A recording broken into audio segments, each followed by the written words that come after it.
Olá, tudo bem com vocês? É um prazer enorme estar com vocês aqui em mais essa videoaula. Eu sou o professor Renato. Eu vou pedir desculpa primeiramente por estar meio escuro aqui. Eu tentei melhorar a claridade, só que está fazendo sombra ou de um lado ou do outro. Aí uma parte do meu rosto, lado esquerdo, está mais escuro que o lado direito, mas o importante é vocês estarem vendo que sou eu que estou aqui, a ouvir a minha voz e absorver todo o conhecimento que eu vou estar trazendo para vocês agora neste momento.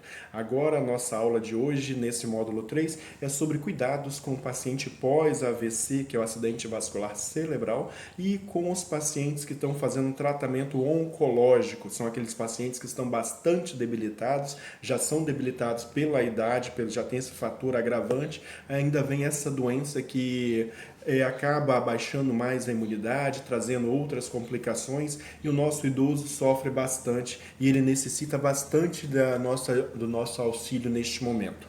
Então vamos falar agora um pouco sobre o acidente vascular cerebral. Vamos entender um pouquinho rapidamente o que ele é. O meu objetivo não é esgotar este assunto, mas trazer para vocês algumas ideias e estimular vocês, instigar a vocês a estarem buscando mais conhecimento, a estarem lendo mais sobre este assunto, que é um assunto tão interessante e tão pertinente no nosso dia, que tem muitos pacientes nossos idosos, não só idosos, mas adultos também, que sofrem com esse problema que é o acidente vascular cerebral, AVC. Então, para começar, vamos falar que existem 3 tipos de AVC e é muito importante sabermos diferenciar esses 3 tipos de forma bem clara. O primeiro deles é um caso meio particular, ele às vezes nem é considerado muito um AVC, mas ele apresenta os mesmos sintomas de um AVC, que é o AIT, acidente isquêmico transitório. Ele acontece geralmente desencadeado por um estresse muito grande, por algum abalo emocional, alguns problemas que a pessoa esteja enfrentando e não consegue se adaptar nem se organizar direito para resolver esses problemas. E isso acaba desencadeando a taxa de estresse, uma alteração metabólica e por algum motivo acontece esse AIT e aí acaba tendo os sintomas de um AVC. Muitas das vezes, esse AIT ele pode ser momentâneo, levar algumas horas, ou pode levar até 2, 3 dias, e ele melhora por si só. Geralmente, quando o paciente chega no hospital e faz exames, é muito difícil diagnosticar o AIT, pois a tomografia ou até a ressonância que é feita, ele não acusa nenhum tipo de isquemia, ou seja, não acusa o AVC propriamente dito. Mas a pessoa tem uns sintomas. Mas que sintomas é esse, professor? Você pode estar se perguntando. A pessoa começa a ter hemiplegia. Olha que palavra nova, bonita que a gente está aprendendo agora. Hemiplegia é quando um dos lados do nosso corpo perde o movimento, um lado inteiro, desde a cabeça, que é a parte do crânio, até o pé lá embaixo, passando pela sua perna, seu tórax, seu braço, você perde ou do lado direito ou do lado esquerdo. Lembrando que o nosso cérebro ele é meio invertido. A parte esquerda do nosso cérebro comanda o lado direito, ou seja, se você perdeu o movimento, seu paciente perdeu o movimento do lado direito, a isquemia foi do lado esquerdo. E se ele perdeu do lado esquerdo, a isquemia foi do lado direito. Então a gente tem que ter essa noção. Além da perda da movimentação, a dificuldade na fala, ele vai ter várias outras complicações. Ele pode ter complicações de retenção de urina, ele pode ter um relaxamento do esfíncter urinário e ficar tendo uma incontinência urinária, ou seja, urinando sem parar.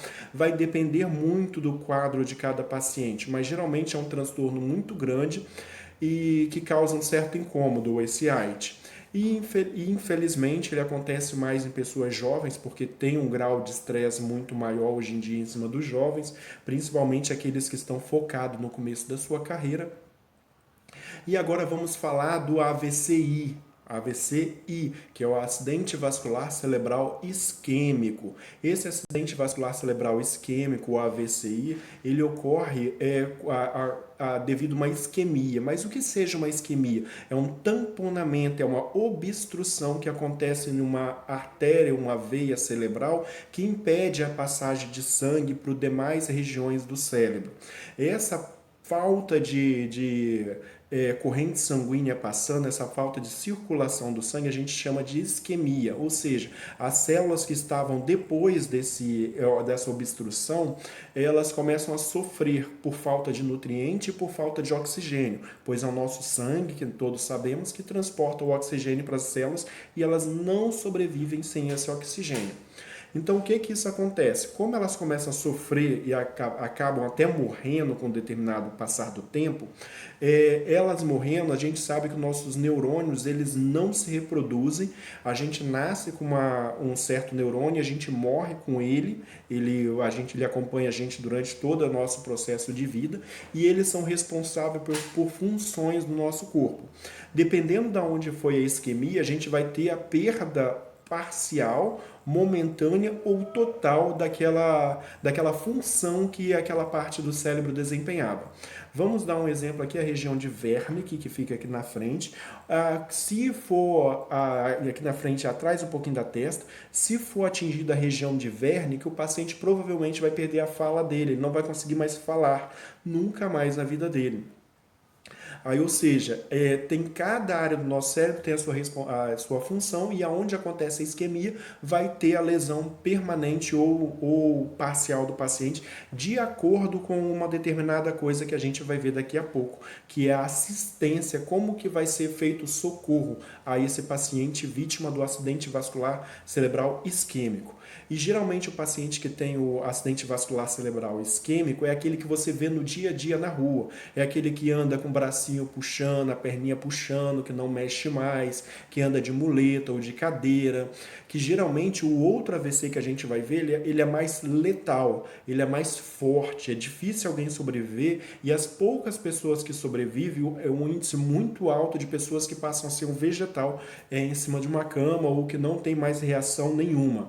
Mas aqueles que conseguem andar arrastando a perna um pouquinho, geralmente eles tiveram um AVC isquêmico. A gente não pode confundir os tipos de AVC. Um é decorrente do estresse e ele melhora sozinho. É uma reação do corpo mostrando, chegou no limite. Então eu vou demonstrar para você através de determinados sinais. Aí a pessoa sente, a pessoa dá aquela parada e acaba mudando o estilo de vida dela ou não, esperando vir um mais grave, mais sério, que é o isquêmico ou até mesmo hemorrágico. Agora vamos falar do AVC hemorrágico. O AVC hemorrágico é diferentemente do isquêmico, que ocorre uma obstrução, o AVC hemorrágico ocorre a ruptura, há um extravasamento de sangue dentro do nosso cérebro. O nosso cérebro enche de sangue, começa a vazar sangue ali, uma hemorragia, e esse sangue começa a encher e coagular. Ele vai coagulando e ocupando um espaço que antes era ocupado pelo cérebro. Ele começa a empurrar o cérebro para uma determinada localidade, tirando ele da sua linha média.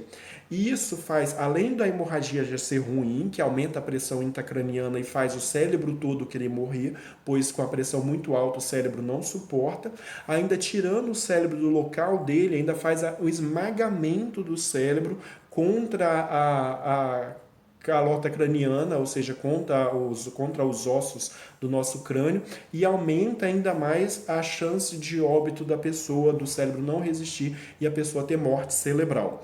Então é algo muito rápido. Geralmente as pessoas, quando têm um AVC hemorrágico, se não for prestado socorro rápido, elas morrem na hora, elas entram em óbito, e mesmo prestando socorro rápido, o número de pessoas que sobrevivem é muito pequeno.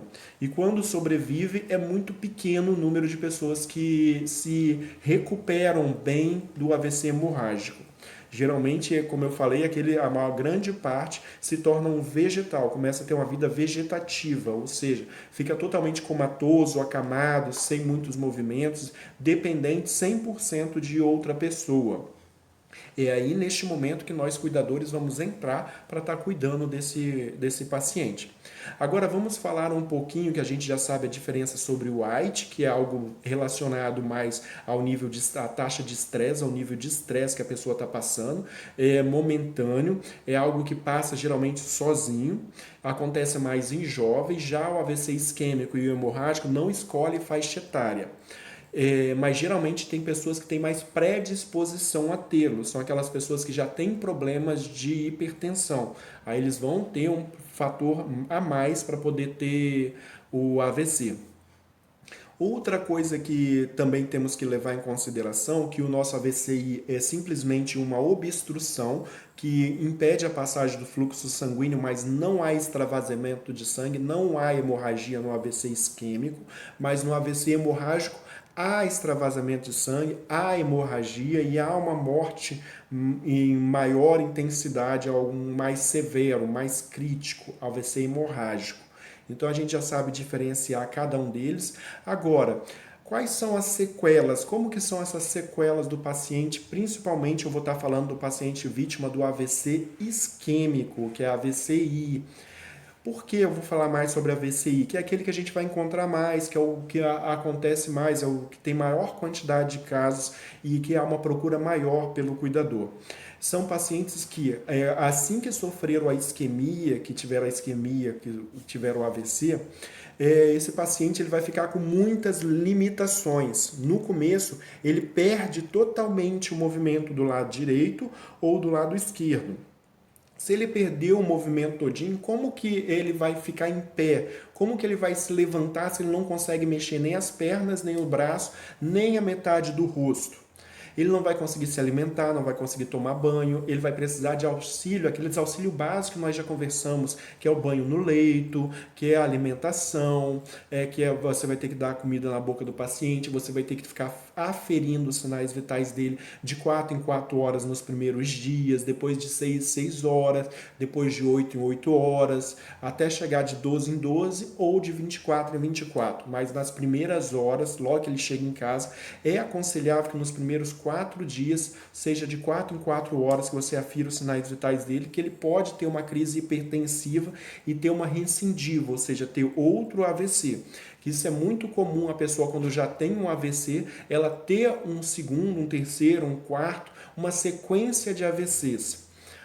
Isso é algo rotineiro, não é algo distante. Então a gente tem que observar. O paciente ele já teve, ele está lá sem se mexer, ele pode ter outro e pode lesar mais o lado que já está comprometido ou pode acometer o outro lado que não foi acometido. Aí a gente tem que ficar sempre observando os sinais e sintomas do paciente, está sempre tentando conversar com o paciente, para a gente ver quais são esses cuidados que eles vão dar. Agora, quando a gente fala de sequelas, a gente tem que lembrar da assistência. Mas falando da assistência, a gente tem que lembrar como que eu vou identificar alguém que está tendo um AVC para me poder prestar auxílio a ele e tentar socorrer esse paciente. Vocês já ouviram a palavra SAMU? Mas não é aquele SAMU da ambulância 192, não. Mas a gente vai ter que entrar em contato com ele caso seja confirmado. Esse SAMU nada mais é que um pré-teste que é feito para saber se uma pessoa está tendo ou não um acidente vascular cerebral isquêmico. Como que ele funciona? Hein, aluno? Pega seu caderno aí e anota letra por letra, hein? E presta atenção e memoriza. E passa também para os seus familiares, que é muito importante o maior número possível de pessoas saber sobre esse teste, para caso você esteja na rua, na escola, no trabalho, você veja alguém tendo um AVC isquêmico, você consiga identificar e automaticamente saber como prestar socorro a essa pessoa. É de suma importância para a recuperação dessa pessoa e para a manutenção da vida dessa pessoa. Então vamos falar do SAMU? O SAMU, cada letrinha representa um determinado procedimento que iremos fazer. O S significa sorria. É só isso, sorria.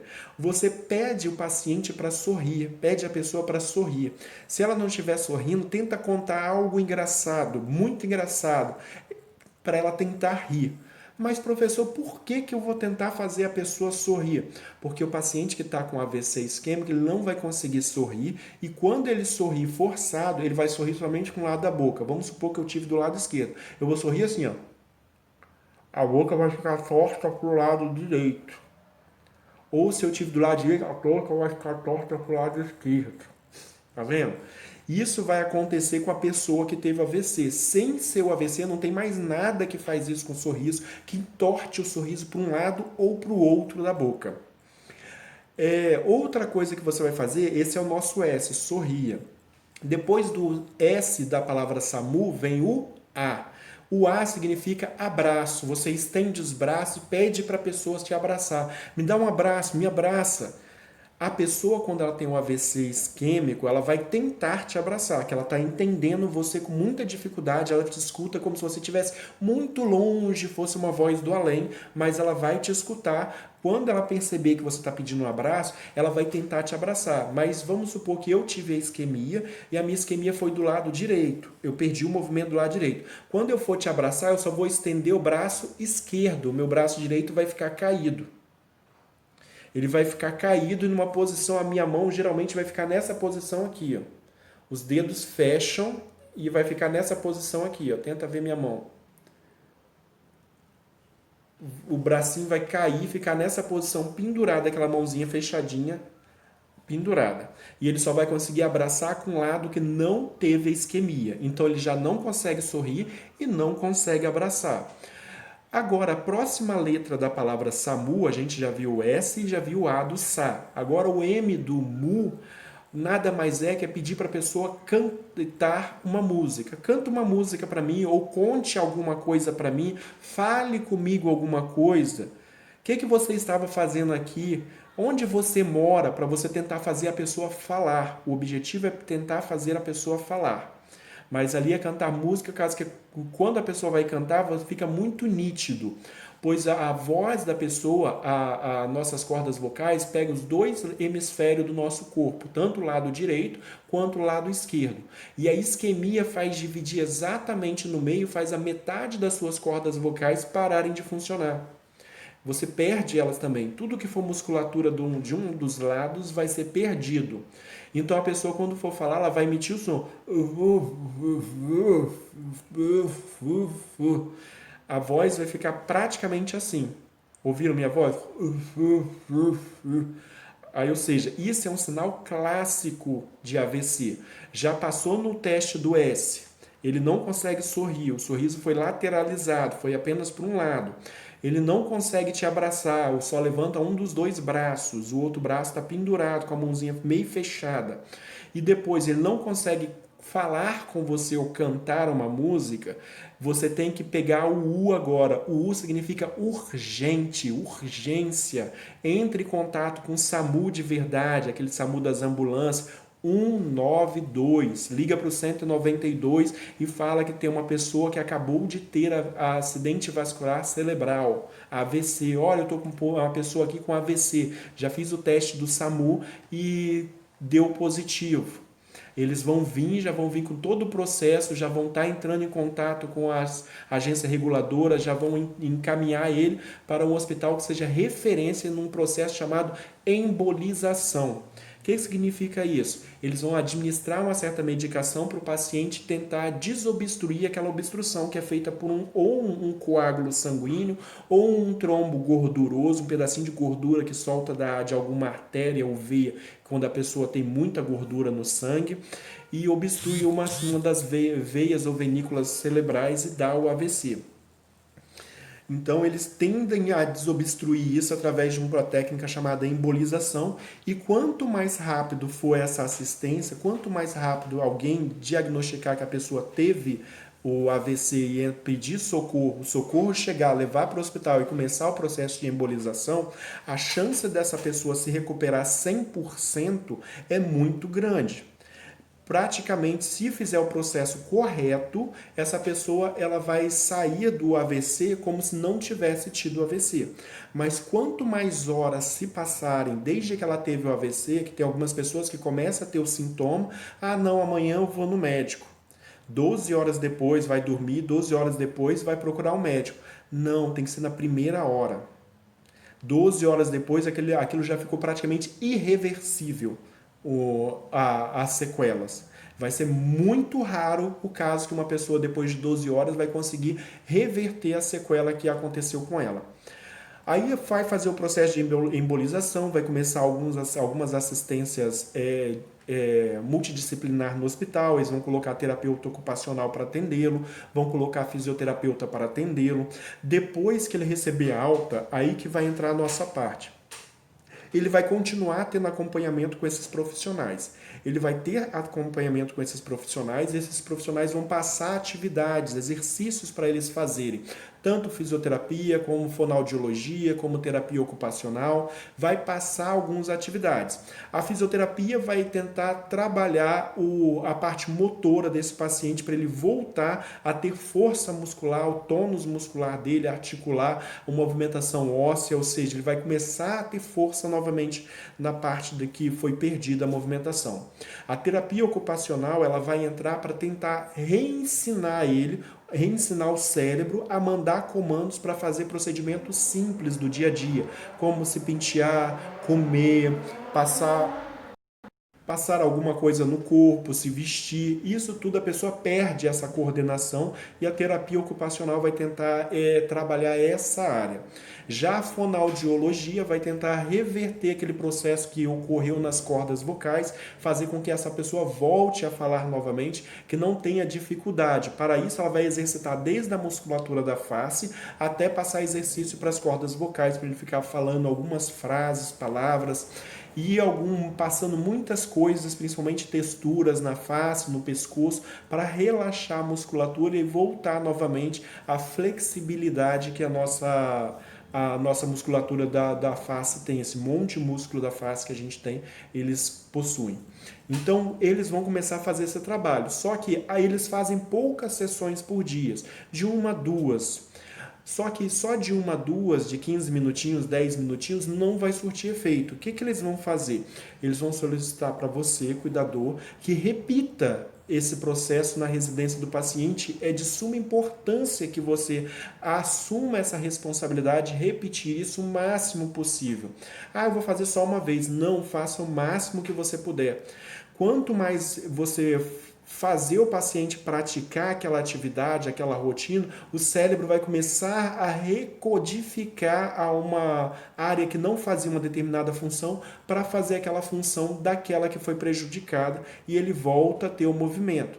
Tanto que algumas pessoas que tiveram perda de massa encefálica, ou seja, perderam pedacinhos do cérebro dele, conseguiram voltar a fazer alguns movimentos, porque outra área do cérebro tomou para si a responsabilidade de fazer aquele comando, de tanta pessoa ficar mandando estímulo, mandando estímulo, mandando estímulo. Esse mandar estímulo são as repetições que vocês vão estar fazendo com o paciente de vocês, de acordo com as atividades que esses profissionais, fisioterapeuta, fonoaudiólogo e terapeuta ocupacional, ou até o educador físico, vão pedir para vocês estarem fazendo com o paciente. Então, esse é o nosso paciente vítima de AVC isquêmico. O hemorrágico, o processo vai ser o mesmo, só que a recuperação é muito mais demorada, e se houver a recuperação. Agora vamos falar um pouquinho do nosso paciente oncológico, que é um caso clássico, que ocorre no dia a dia. Tem várias pessoas tendo e desenvolvendo um processo cancerígeno. O câncer está aí atacando muitas pessoas. Ultimamente está sendo pouco falado, só que os casos só têm aumentado.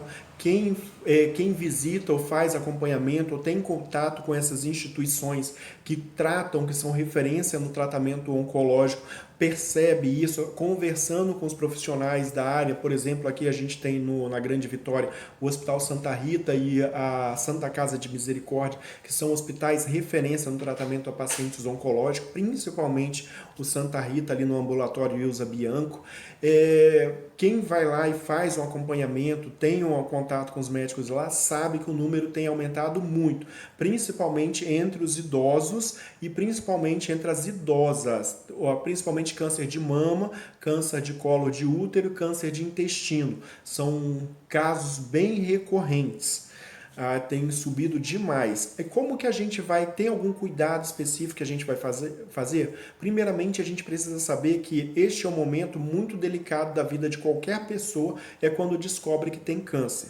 Pois, infelizmente, o câncer é como se fosse uma roleta russa. Você não sabe se a quimioterapia só tem uma bala, essa bala é a quimioterapia. Você não sabe se aquela quimio que você está fazendo vai surtir efeito ou não, se você vai ser a pessoa que vai ser redimida, ou seja, que vai ficar livre do câncer, pelo menos temporariamente, que existe muitos processos de recidiva, de pessoas que voltam a ter o câncer novamente, ou se vai ser aquela pessoa que vai fazer o tratamento e infelizmente não vai suportar o tratamento ou não vai ser tão adequado, voltado para aquele câncer que é muito agressivo. Então é uma doença muito complexa, muito complicada e requer muita atenção no tratamento com o paciente, pois ele vai estar com seu psicológico muito abalado, ele vai necessitar de muito apoio, de muita compreensão. Primeiro que com a doença ele vai ficar psicologicamente abalado e isso vai fazer com que ele possa ter algumas crises de estresse, ele pode ficar irritadiço e a gente tem que compreender que é um momento dele, é uma forma dele trabalhar internamente o processo do câncer. Nós não podemos forçá-lo a nada, pois ele já está ali psicologicamente abalado, como eu falei, a gente não pode colocar mais pressão sobre a cabeça dele, sobre os ombros dele. A gente tem que entender também que o câncer ele vai trazer vários tipos de sintomas desagradáveis. Quais são esses sintomas mais comuns que a quimioterapia vai trazer? São vários tipos de quimioterapia, praticamente para quase todos os cânceres tem uma quimioterapia diferenciada, tem as que são mais agressivas, tem as menos agressivas, a gente tem as brancas, a gente tem as rosas geralmente são um pouquinho mais agressivas do que as brancas, isso vai depender muito de qual câncer que a pessoa tem, qual estágio desse câncer. Os principais sintomas que acontecem com quase todas as quimioterapias é perda de apetite, perda de peso, muita diarreia, muitas lesões pelo corpo, dores musculares, dores articulares, feridas na boca, perda da sensibilidade gustativa, a pessoa não sente mais sabor, os olhos ficam secos, a pele fica ressecada, sente muita coceira, dá um processo alérgico, empola o corpo todo, a queda de cabelo, perde os cabelos todos, que isso principalmente para as mulheres é muito ruim, elas se sentem muito mal com essa queda dos cabelos. Ou seja, tem vários sintomas, pode ser um de cada vez separadamente ou pode vir todos eles juntos de uma vez só. Quanto mais sintoma vir, o paciente vai ficar mais debilitado. Além de uma fadiga, um cansaço enorme, ele não vai ter força para fazer quase nada. Isso são sintomas que acontecem em quase todos eles. Além de que tem alguns cânceres que vai precisar de alguns procedimentos que vão acabar mutilando, esses procedimentos vão acabar mutilando o paciente. Desde, por exemplo, a mastectomia, que é a retirada total ou parcial da mama, quando a pessoa tem câncer da traqueia, que vai retirar totalmente a traqueia, câncer de língua, que vai retirar a língua, pode precisar retirar o maxilar, pode precisar retirar um dos olhos, o nariz, pode retirar a orelha, pode retirar até a mão do paciente, ou seja, vai acabando mutilando esse paciente, ele não vai se sentir confortável, não vai se sentir visivelmente confortável, fisicamente falando. Isso vai fazer a autoestima dele abaixar demais. Então, nosso trabalho com ele é tentar aumentar a autoestima dele, é tentar evitar de ficar falando na doença, mas sim falar na vida que ele ainda tem pela frente, é tentar encarar esse processo que ele está vivendo como assim, de uma forma positiva, tentar fazer que ele realize tudo que ele tem à vontade, pois a gente não sabe até, na verdade, se ele tem muito tempo ou se ele não tem muito tempo. O que importa é que ele seja feliz agora, que ele faça as coisas que ele quer agora, as coisas que der prazer para ele agora. A gente tende a deixar o paciente um pouco mais à vontade, aquela questão do banho, que é ideal tomar banho direto. Vamos supor que o paciente está muito debilitado, está sem vontade, ele já está sem vontade, você vai forçar ele a fazer uma coisa que ele não está querendo, sendo que ele já está praticamente entrando em estágio terminal ou já tem entrado em estágio terminal, que é um assunto que a gente vai falar daqui a pouco. Você não vai forçar essa pessoa para nos últimos dias dele se ter algum momento desagradável, algum momento que seja assim, que seja negativo para ele. Vamos sempre tratá-lo, transformar o dia a dia dele em algo positivo. Lembrando que o paciente que começa a fazer quimioterapia, ele tem uma alimentação diferenciada. Ele vai ter que evitar vários tipos de alimento, principalmente os alimentos cru. Ele não pode comer alimento cru em hipótese alguma. Tudo tem que ser bem cozido, muito cozido. Até salada, ele só pode comer salada se ela for refogada e muito refogada. Senão, ele vai passar mal, vai complicar. Comeu alguma coisa crua, vai dar diarreia nele, é uma diarreia intensa. Não é aquela diarreiazinha que a gente conhece, não. Uma diarreia de não parar, como se tivesse abrido uma torneira e tá saindo diarreia. É algo bem forte, bem intenso e que desgasta muito, ele perde muitos eletrólitos de uma vez com essa quimioterapia quando ele tem a diarreia. Aí, ou seja, essa foi o tema da nossa aula de hoje com relação a cuidados pós-AVC e pacientes oncológicos. Espero que vocês tenham gostado. Eu vou estar recomendando na lista de exercícios que é para vocês fazerem aqueles exercíciozinhos que vai ter vídeo, vai ter alguns trabalhos a mais para vocês estarem lendo, alguns materiais e sites também, tanto do falando sobre o AVC quanto falando sobre pacientes oncológicos. Eu espero que vocês leiam e aprofundem o conhecimento de vocês um pouco mais. Até a próxima aula. Tchau!